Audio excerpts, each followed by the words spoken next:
नमस्कार.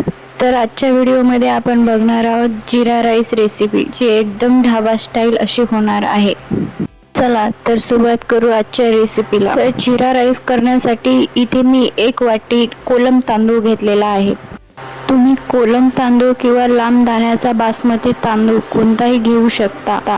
तांदळाला पहिले 2-3 वेळा स्वच्छ धुवून घ्यायचे आहे.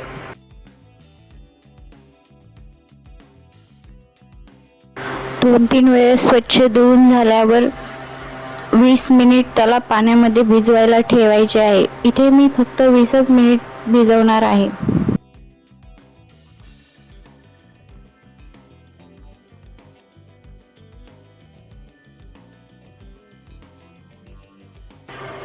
वीस मिनिटानंतर बघू शकता आपला तांदूळ एकदम मुरलेला आहे.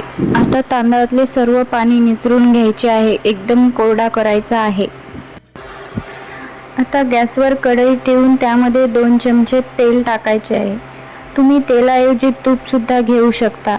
मी इथे तेलच वापरलेले आहे. तेलामध्ये 2 लवंग आणि 2 तेजपत्ता टाकायचे आहे. तेजपत्त्याने एकदम चव भन्नाट अशी येते. तेजपत्ता आणि लवंग चांगली भाजली गेली की त्यामध्ये 1 मोठा चम्मच जिरे टाकायचे आहे.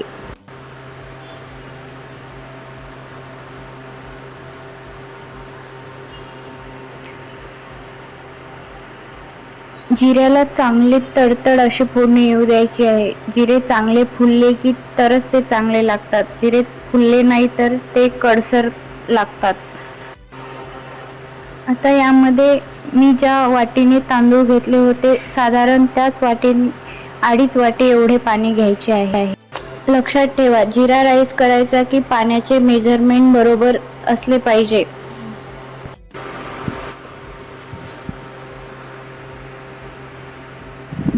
आता या पाण्याला हाय फ्लेमवर चांगली अशी उकळी येऊ द्यायची आहे.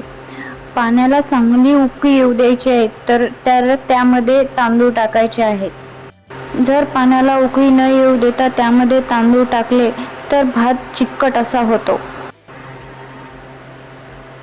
आता पाण्याला चांगली उकळी आलेली आहे. यामध्ये तुम्ही तांदूळ टाकून घेऊ शकता.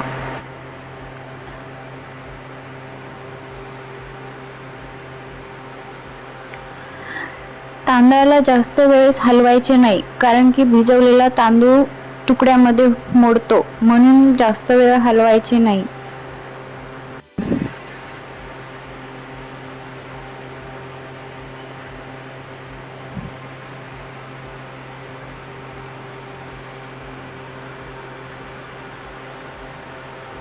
आता यामध्ये 1 चमचा मीठ टाकायचं आहे. मीठ तुमच्या चवीनुसार तुम्ही टाकू शकता.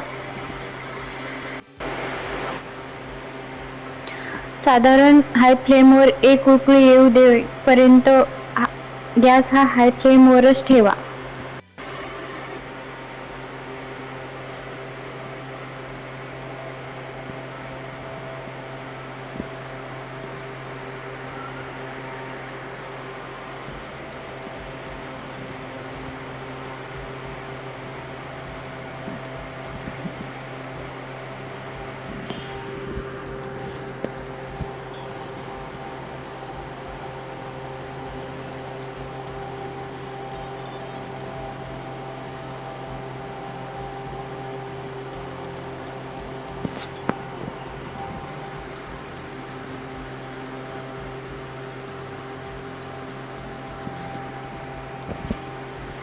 बघू शकता तुम्ही तांदळामधले पाणी आटत आलेले आहे. तो सोक करून घेत आहे पूर्ण पाणी. आता साधारण याला 5 मिनिट झाकून अशी एक वाफ घ्यायची आहे. 5 मिनिटानंतर बघू शकता तांदळाने पूर्ण पाणी सोकून घेतलेले आहे.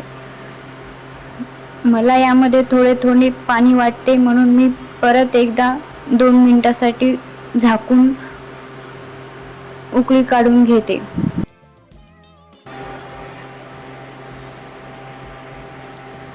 आता आपला तांदूळ चांगला शिजत आलेला आहे.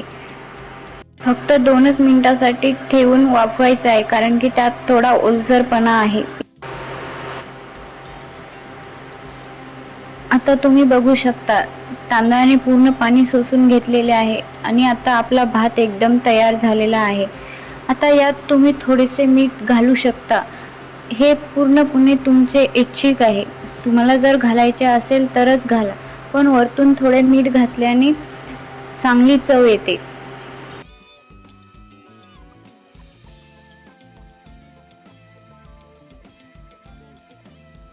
आता यामध्ये थोडंसं कोथिंबीर घाला आणि तयार आहे आपला असा ढाबा स्टाईल असा जिरा राईस। आहे ना एकदम सोपा जिरा राईस, म्हणजे घरच्या कोलम तांदळापासूनही तुम्ही तयार करू शकता। हा व्हिडिओ तुम्हाला आवडला असेल तर एक लाईक, कमेंट आणि शेअर नक्की करा आणि नवीन असाल तर चॅनलला सबस्क्राईब करा। आणि हो, तुम्ही हा व्हिडिओ कुठून बघता तेही नक्की सांगा, कमेंटमध्ये नक्की सांगा, कारण की मी तुमचे आभार मानू शकते। थँक्यू।